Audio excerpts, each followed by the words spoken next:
Hey everybody, this is Jacob again with the Island of Brass Quintet, bringing you another Euphonium video.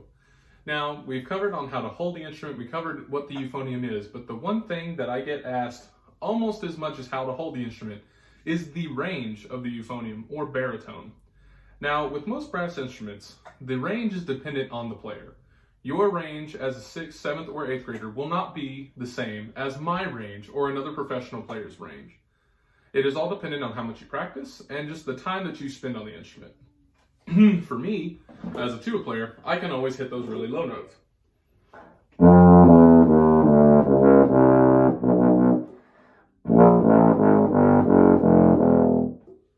Going down, that was a low E, little pedal E.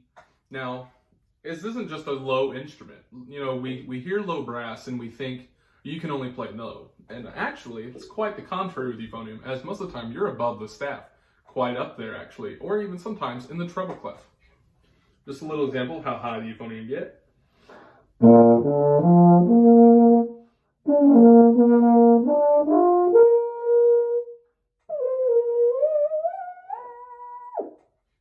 Now, like I said, your range is not going to be the same as mine, and most of the time that upper range, like the extreme range that I just hit, you're never going to use. So don't fret, guys. You won't really need to play that except for fun or when you need to scream out a last note for a gig.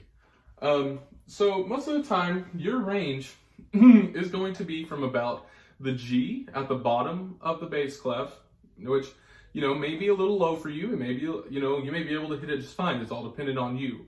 And then you should be, at around your age, being able to hit the B flat, right above bass clef, the space above it, or even up to D or E flat above that.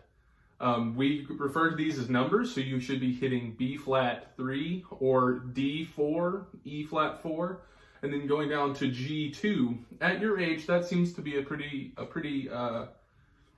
range for you to have. Nothing really more than that. You're not going to see a whole lot more of that in music until you get into high school. And then at that point, you will need to boost your range and start working on that. By that point, though, you should have already been practicing and getting up to where those notes are semi-easy.